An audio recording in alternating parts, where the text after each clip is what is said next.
সালটা হবে মনে হয় 1979 বা 80।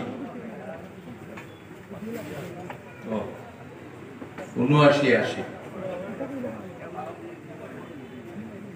একজন মানুষ জুড়িতে এসেছিলেন। তিনি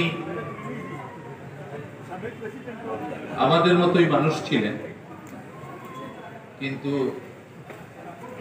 ধ্বংসস্তূপ থেকে দেশটাকে তুলে এনেছিলেন।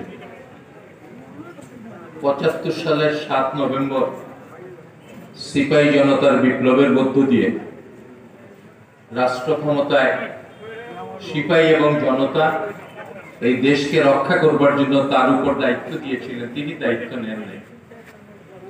তিনি তখন রাষ্ট্রপতি, জুড়িতে এসেছিলেন খাল খননের জন্য।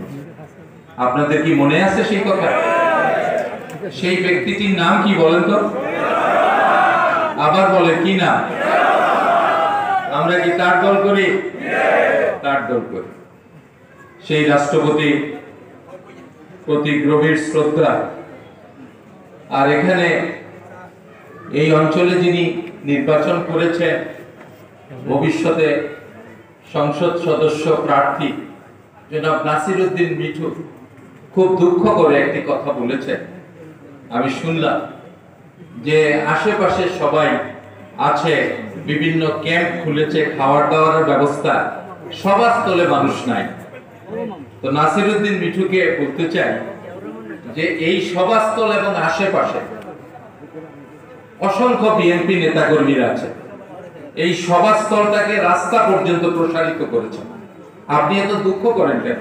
এর দুঃখের কিছু নাই। এই যে সভাস্থলটা পরিপূর্ণ, এতে আপনি সন্তুষ্ট হতে পারছেন না? নিশ্চয়ই সন্তুষ্ট হওয়ার কথা। আর কি চায়? এই দলটাকে ধ্বংস করতে চায় দেশ বিরোধী শক্তি, দল বিরোধী শক্তি। এই অবস্থায় জুড়ির মানুষজন শান্তি শৃঙ্খলার সাথে আপনার প্যান্ডেলে বসেছে, এর চেয়ে বেশি আনন্দের কি হতে পারে? সম্মানিত সভাপতি, আমার সাথে সহকারী নির্বাচন কমিশনার জনাব মোস্তাকিম বাবুল ভাই, আর আমাদের আজকের সভার প্রধান অতিথি জনাব জাহিদ সাহেব ছিলেন। অনেক ব্যস্ততা, রাষ্ট্রীয় এবং দলীয় দায়িত্বের কারণে আমাদের জি.কে. ঘোষ ভাইয়ের উপরে দায়িত্ব পড়েছে, তিনি প্রধান অতিথি।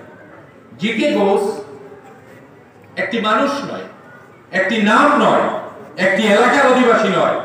স্বৈরাচার যখন এক এক করে গুলি করে আমাদের নেতাকর্মীকে হত্যা করেছে, যখন যে মানুষটি এগিয়ে এসেছে বুক খুলে বলেছে গুলি করো, তার নাম জি.কে. ঘোষ। তিনি আজকে প্রধান অতিথি। আর বিশেষ অতিথি হিসাবে উপস্থিত আছেন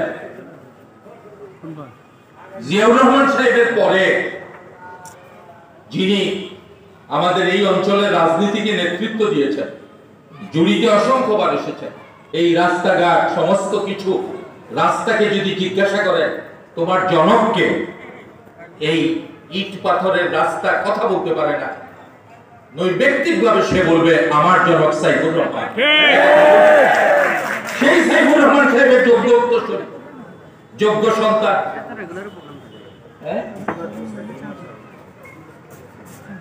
যোগ্য উত্তরসূরি আমাদের স্কুলের সম্ভবত তিনি হেডমাস্টার সাহেব আমাকে মনে করিয়ে দিলেন যে এই উপজেলাটাও সাইফুর রহমান সাহেব দিয়েছেন। সেই সময় উপজেলার আগে জুড়িকে উপজেলা করা হোক, আমিও আন্দোলন করেছিলাম, কিন্তু সাইফুর রহমান সাহেব সেটা ঘোষণা দিয়েছিলেন। তার জন্য একটা জোরে করতালি। তো সাইফুর রহমান সাহেবের যোগ্য উত্তরসূরি জনাব নাসির রহমান সাহেব, মঞ্চে উপবিষ্ট আমাদের জেলা বিএনপির আহ্বায়ক সাহেব জনাব ফয়জুল করিম ময়ূর, আমাদের সদস্য সচিব জনাব রিপন, আমাদের সাবেক সাধারণ সম্পাদক বিপি মিজান সহ অন্যান্য নেতৃবৃন্দরা এবং মঞ্চে যারা আছেন সেসব নেতৃবৃন্দরা, আপনারা যারা শুনছেন, সুধীমণ্ডলী, উপস্থিত সুধীমণ্ডলী, ঐতিহাসিক জুড়িবাসী, আসসালামু আলাইকুম। বেশি মনে হয় কথা বলা যাবে না, তারা কথা বলবে, আমিও বেশি কথা বলছি না। খেয়াল করবেন, খুব মনোযোগ দিয়ে লক্ষ্য করবেন, 400 কতটা উপজেলা আছে। কোন উপজেলাকে অপ্রতিদ্বন্দ্বী করা হয় নাই। কোন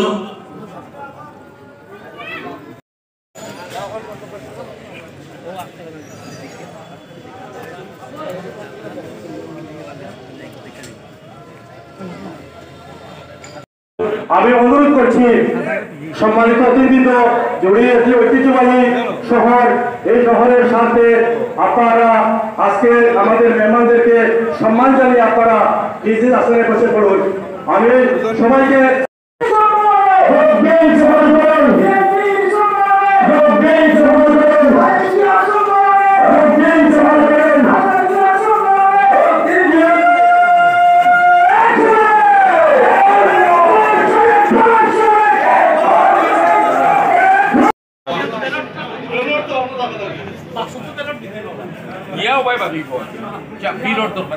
বাবুল ভাই ও দরজাটা খুলি দেবো, কোনো অসুবিধা নেই। ঠিক আছে,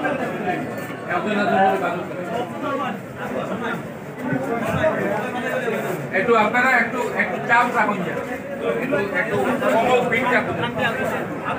বাবুল ভাই ও দরজাটা খোলার ব্যবস্থা করুন।